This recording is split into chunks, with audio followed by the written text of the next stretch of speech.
What's up, y'all? I am back again with another video, and today we'll be going on a different reaction. So I'm gonna read the title for y'all. Hold on a sec. Eminem and 50 Cent a war against rappers. So this is gonna be good, y'all. So y'all know to do like, comment, subscribe, turn on the notifications, and make sure you don't miss another video. And let's get into it.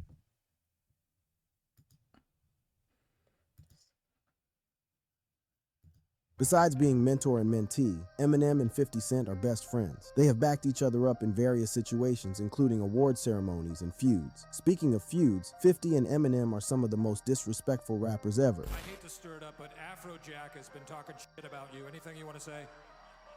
Who? Afrojack? Who? That's what I thought. Thank you. Don't what's up me, you sucker. Don't what's up me, you sucker. I should black your eye. They are no strangers to feuding with other rappers. They have antagonized everyone. Whether it's rappers like Ja Rule or former associates like The Game, 50 and M simply enjoy it. Let's look at some of Eminem's and 50 Cent's wars against other rappers. The Game. In August 2023, Easy Mill and Eminem dropped a fiery track called Realist. While this marks Mill's big debut, Eminem takes the spotlight with a lyrical attack aimed at The Game. Eminem isn't just showing off, he's asserting his dominance, declaring himself the greatest and challenging anyone to contest his throne. Eminem rapped, "All the envious rappers I'd torch if I'm on a joint with them." And that is the only retort is, "I'm not played in the clubs, motherfucker, put a cork in it. Only reason they still play your shit in the clubs is cause you still performing." Eminem targets The Game in response to The Game's claim that Eminem's music isn't played in clubs, as mentioned in The Game's 10-minute diss song, Black Slim Shady. The origin of this feud began with 50 Cent and G-Unit. It all began when The Game caught the attention of Dr. Dre. Recognizing his immense talent and potential, Dr. Dre saw an opportunity to boost The Game's presence in the industry and decided to place him in G-Unit, the rap group led by 50 Cent. This move was intended to provide The Game with the platform he needed to launch his debut album and establish himself. The Game's inclusion in G-Unit was met with mixed reaction. Some saw it as a strategic move to elevate his career, while others viewed it as an attempt to capitalize on his association with 50 Cent. Regardless of the initial perceptions, The Game's affiliation with G-Unit brought him into the orbit of two of the biggest names in hip-hop, 50 Cent and Eminem. As The Game's debut album, The Documentary, hit the shelves, it became clear that his talent was undeniable. The album received critical acclaim and commercial success. Tracks like How We Do and Hate It or Love It became instant classics, showcasing The Game's lyrical prowess and captivating storytelling ability. However, as the success of the documentary soared, tensions began to simmer beneath the surface. The dynamic between The Game and 50 Cent started to reveal cracks. It was during the filming of the music video for Hate It or Love It that the first signs of discord emerged. Reports surfaced that 50 Cent refused to sit next to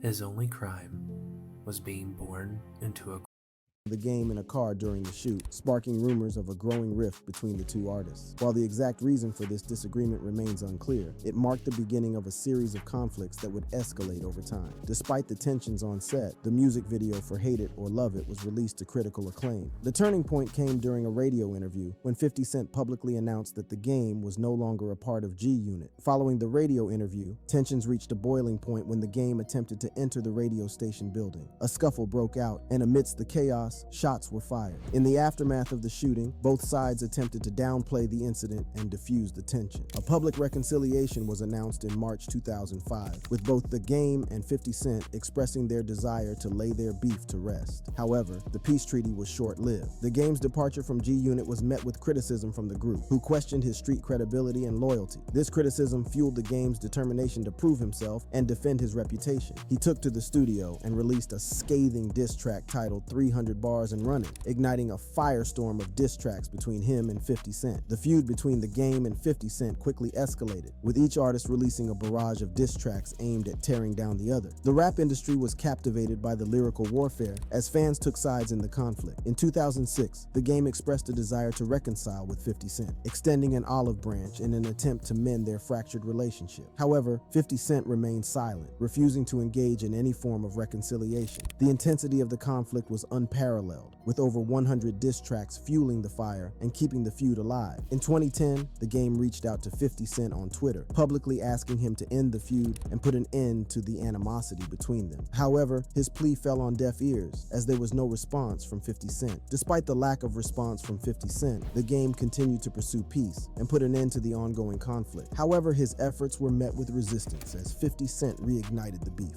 With new music in 2012, the game even initiated a petition for a G-Unit reunion, hoping to mend the broken bonds and reunite the group. However, his efforts were unsuccessful, as G-Unit rejected the idea, making it clear that they were moving forward without the game. In 2016, G-Unit reunited without the game at the Summer Jam concert, further solidifying their stance and leaving the game on the outside looking in. In 2022, 50 Cent called out the game for taking a picture with Lloyd Banks, questioning the intentions behind the photo. The game, however, appeared to squash the beef, publicly stating that the past feud was over and that he had no issues with 50 Cent. As tensions between the game and 50 Cent grew, another conflict emerged between the game and Eminem. The game targeted Eminem in a diss track called The Black Slim Shady. In the song, the game attacked Eminem. Okay, I'm at ease. I'm at to say this. That that little black Slim Shady that he put out, that shit was trash. It was definitely trash. It was definitely trash, y'all. 50 Cent, Dr. Dre, and even Eminem's daughter. The lyrics were harsh, criticizing Eminem's personal life, career, and reputation, aiming to provoke a response and start a war of words. The release of The Black Slim Shady generated mixed reactions from rap fans and social media users. Some praised the game's boldness and lyrical prowess, applauding his willingness to take on one of the greatest rappers of all time. Others criticized the track, viewing it as a desperate attempt to gain attention and relevance. The diss track sparked a flurry of discussions and debates within the hip-hop community. Fans took sides, with some defending Eminem and others rallying behind the game. Social media platforms were abuzz with heated arguments and passionate defenses of their favorite artists. While the diss track undoubtedly caused a stir, it also raised questions about the game's motivations. Why did he choose to come at Eminem? What were his reasons for targeting one of the most respected figures in the industry? One significant event that may have contributed to the tension between the game and Eminem was the Super Bowl LVI halftime show on February 13, 2021. Dr. Dre, Snoop Dogg, and Eminem performed at the highly anticipated event. However, the game was notably absent from the lineup despite his close association with Dr. Dre and his contributions to the West Coast rap scene. The game's exclusion from the Super Bowl halftime show left a bitter taste in his mouth. He expressed his disappointment and frustration on social media, reposting Instagram stories that questioned why he wasn't included in the celebration of LA hip-hop. The game believed that as a representative of the West Coast rap scene, he should have been given the opportunity to perform alongside Dr. Dre and Snoop Dogg. During an episode of the I Am Athlete podcast, the game opened up about his feelings of being left out of the Super Bowl halftime show. He admitted that he was hurt by the omission, attributing it to being perceived as a non-safe artist who could potentially cause controversy during a live performance. The real reason I wasn't on the Super Bowl is because I'm not a safe artist. So it's just like, he not safe, so they went with the safe artist. The game felt that his authenticity and rawness were being overlooked in favor of more safe artists. In March 2022, the game appeared on Drink Champs with Noor and DJ EFN, where he made controversial statements about Eminem and Dre. He claimed that Kanye West had done more for his career recently than Dr. Dre ever did. During the same interview, the game boldly proclaimed himself better than Eminem and expressed his willingness to go up against him in a versus battle. He challenged the notion that here's one thing you need to do before buying anything online. Don't spend another dime on Amazon until you watch this. That Eminem was superior and called for a showdown to settle the debate once and for all. Despite the social media backlash that followed his comments on Drink Champs, the game didn't back down. In an Instagram video shared shortly after the interview, the game doubled down on his claims of being better than Slim Shady. He acknowledged that people may have different opinions, but firmly stated that he believed himself to be the superior rapper. The game even proposed a rap battle or collaboration to prove his point. Will the game's dispute with Eminem and 50 Cent end, or will it keep going? Only time will tell. Nick Cannon. In the late 2000s, rumors began to swirl in the music industry about a romantic relationship between Eminem and Mariah Carey. At first, Carey denied these rumors, but Eminem seemed to confirm them in his song Bagpipes from Baghdad from his album Relapse. In this track, Eminem not only addressed his past relationship with Carey, but also took shots at Nick Cannon, who was married to Carey at the time. Eminem's lyrics were explicit and direct, leaving no room for interpretation. He rapped, "Mariah, whatever happened to us? Why did we have to break up?" before adding, "Nick Cannon better back the up. I'm not playing. I want her back, you punk. He didn't stop there, continuing with, Nick, you had your fun. I've come to kick you in your sack of junk. These provocative lyrics didn't sit well with Cannon, who quickly fired, back with a threat to sue Eminem. In a now deleted Tumblr post, Cannon wrote, I don't know why no one has stood up to your yet, but I guess it's going to take a corny whack rapping boy toy from Nickelodeon to set you straight. And trust, I'm going to be relentless. Even though I got a lot of Hold up. I know this nigga Nick Cannon ain't talking. First of all, don't get me wrong. Nick Cannon, he can rap, but he can't rap like more like Eminem, because that's the reason why Eminem, he's on my level, because I'm not really that much interested in Nick Cannon, because guess what? He is a businessman. Like, Nick Cannon is a good businessman, but it makes him corny for rapping. Like that little rap beef he was trying to get his attention. Like, that shit was whack. Like, he even paid like 4 like 5 brothers though just to rap, just to take shots at that nigga. Like, first of all, Eminem never respond to it. He knew that shit was trash. Even 50 Cent knew Eminem was trash. He like no scratch that. Even 50 Cent knew that Nick Cannon, his shit was trash. And like when he did spoken in an interview, like 50 Cent did admitted that Nick Cannon really did suck. I'm just saying. other obligations and occupations, you are my new full-time job, homie. The feud didn't stop with Cannon's response. Mariah Carey herself seemed to hit back at Eminem with her song Obsessed. In the music video, Carey even dressed up like Eminem, further fueling the fire between the two artists. Over the 10 years that followed, the feud between Eminem and Nick Cannon seemed to slow down. However, it resurfaced in September 2019 when Cannon appeared on T.I.'s podcast, Expitiously. During the podcast, Cannon recalled a moment when he and Eminem were flying back on a jet from Africa or somewhere, and Eminem dropped a song talking bad about Mariah. Cannon, feeling protective of his wife, wrote a long letter to Eminem, expressing his respect for him as an artist, but also holding him accountable for his disrespectful words. To most, Cannon's comments were seen as civilized and mature, but to Eminem, they were fighting words. Eminem returned to music once again to send yet another message to the America's Got Talent host. This time, he chose to do it through a verse on Fat Joe's song, Lord Above. In this verse, Eminem rapped, "I know me and Mariah didn't end on a high note, but that other dude's whip, that he got him neutered. Tried to tell him this chick's a nut job before he got his jewels clipped. Almost got my caboose kicked. Fool quit. You're not gonna do shit. I let her chop my off too before I lose to you, Nick." Nick Cannon took to Instagram to respond, writing, "Fat Joe album is star-studded. He even did some charity work and dug Eminem out his grave. I mean cave." He then invited Eminem to come out and play on his MTV show Wild and Out. Cannon later released his own diss track titled The Invitation, where he didn't hold back. He rapped, "Call Kim, somebody get Haley, and that other kid you raising that ain't even your baby. My baby mama killed you off a decade ago. You're still crying about it. Now who really the..." Public reactions to the feud were divided. Some applauded Cannon for standing up for his wife and not backing down from Eminem's verbal assaults. They admired his courage and appreciated his efforts to defend his family's honor. Others, however, criticized Cannon for perpetuating the feud, arguing that it was time to let go of the past and move on. The media also played a significant role in amplifying the feud. Tabloids and entertainment news outlets covered every twist and turn, sensationalizing the conflict and adding fuel to the fire. Headlines screamed with provocative statements, and fans eagerly consumed every piece of news, hungry for more details about the war. The Mariah thing, yeah, that's true. Those rumors are true, and I'm not gonna deny them. So did you date him?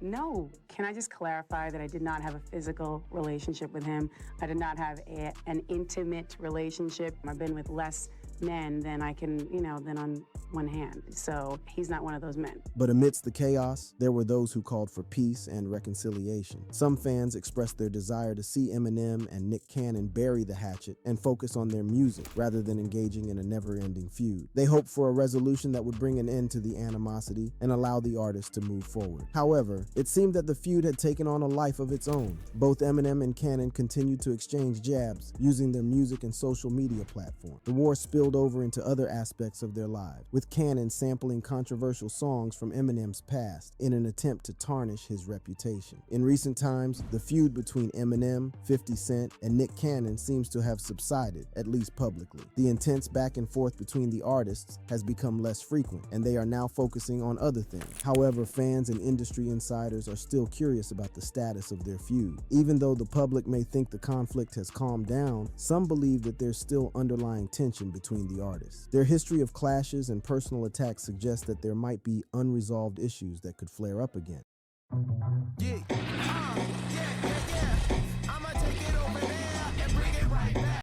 Despite the seeming peace, fans carefully examine every move, lyric, and social media post, looking for hidden messages and subtle disses. They scrutinize interviews, music releases, and public appearances, hoping to detect any lingering hostility between the artists. The speculation surrounding the feud extends beyond the artists themselves. Some fans wonder if there are underlying motives behind their ongoing war. Is it purely personal, driven by past grievances and hurt feelings? Or could there be a strategic element, My shit acting crazy. What the hell? with each artist using the feud to generate publicity and maintain relevance? Only time will reveal the true nature of the current status of the feud. In 2005, Nick Cannon and Mariah Carey met at the Teen Choice Awards, and they later tied the knot. In 2008, when Eminem's diss track first dropped, Cannon and Carey were still a relatively new couple, which may have contributed to Cannon's protective stance. However, their marriage ultimately didn't last, and they divorced in 2016 after 8 years together. Despite the split, Cannon has continued to defend Carey over the years, and they remain civil for the sake of their children, fraternal twins, Moroccan and Monroe. As for 50 Cent, he found himself entangled in the feud when Cannon made a joke about his weight on his podcast. Cannon claimed that 50 Cent had gained weight and joked about his appearance, even going as far as saying that 50 Cent looked like he had a pack of hot dogs in the back of his neck.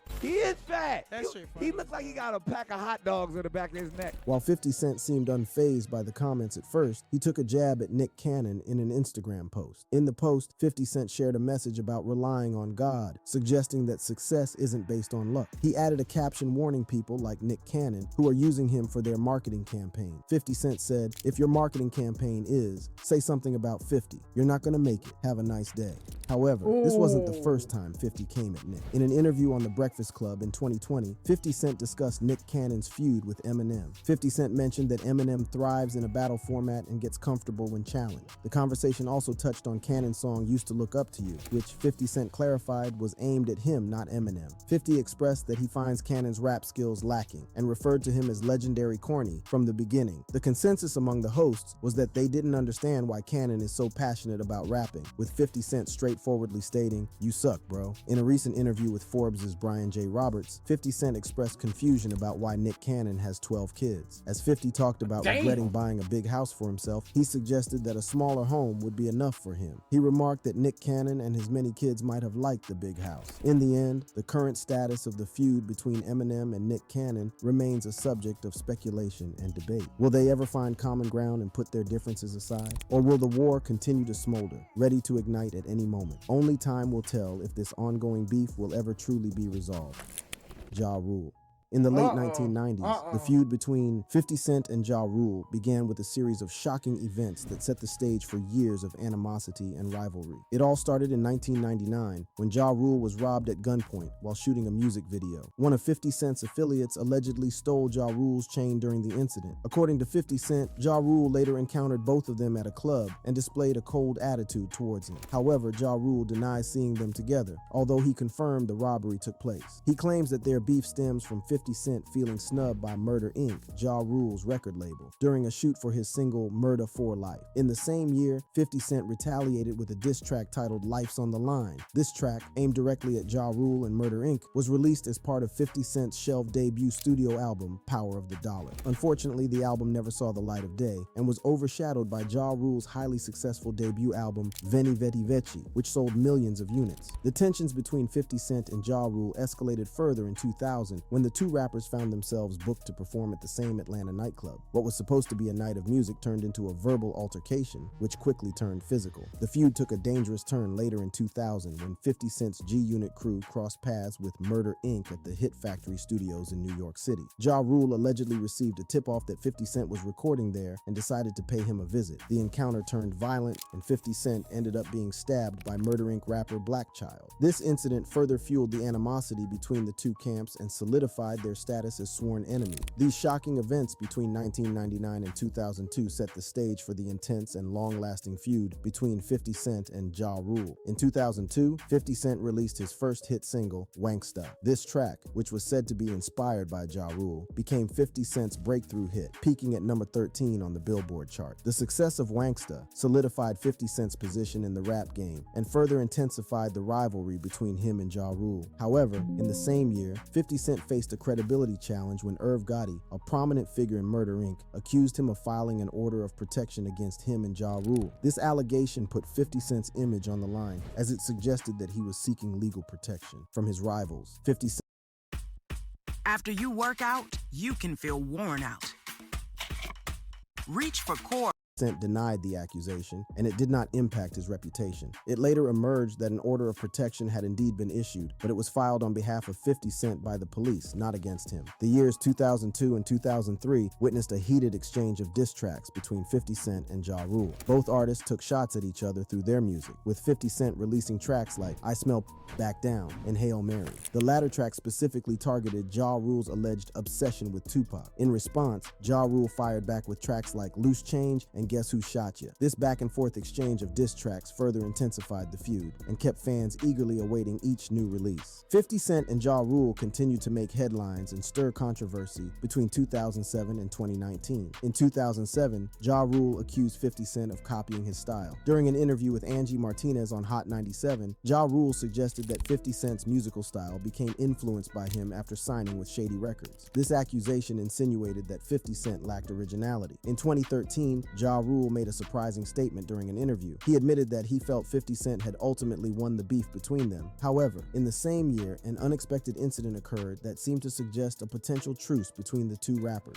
Ja Rule and 50 Cent found themselves on the same flight, sitting in the same row. Ja Rule took to Twitter to share the coincidence. This unexpected encounter gave the impression that the rappers had put their differences aside and were finally at peace. But any hopes of a resolution were short-lived. Later, in 2013, during his set at Hot 97 Summer Jam, 50 Cent took the opportunity to mock Ja Rule and Murder Inc. once again. He performed his diss track I Smelly, reigniting the feud and reminding everyone of the ongoing tension between the two. In 2014, Ja Rule made a serious accusation against 50 Cent in his memoir, Unruly: The Highs and Lows of Becoming a Man. He claimed that 50 Cent had tipped off the police with information that led to a federal investigation into Murder Inc. 50 Cent denied the claims. In 2015, while other rap beefs were making headlines like the one between Drake and Meek Mill, 50 Cent and Ja Rule shared their thoughts on Twitter. Surprisingly, they both agreed that the Drake-Meek Mill feud wasn't as intense as their own long-standing conflict. In 2017, Ja Rule faced intense scrutiny for his involvement in the Fyre Festival fiasco. The notorious music festival turned out to be a scam, leaving ticket buyers in dire condition. Seizing the opportunity, 50 Cent took to social media to mock Ja Rule, further adding insult to injury and reigniting their feud. The following year, in 2018, the feud between 50 Cent and Ja Rule escalated once again on social media. Ja Rule initiated the exchange on Twitter, firing off at 50 Cent, which led to a bitter back and forth between the two. 50 Cent responded with savage memes, while personal shots were taken on both sides. In a bizarre turn of events in the same year, 50 Cent claimed to have bought 200 front row tickets to one of Ja Rule's shows in Los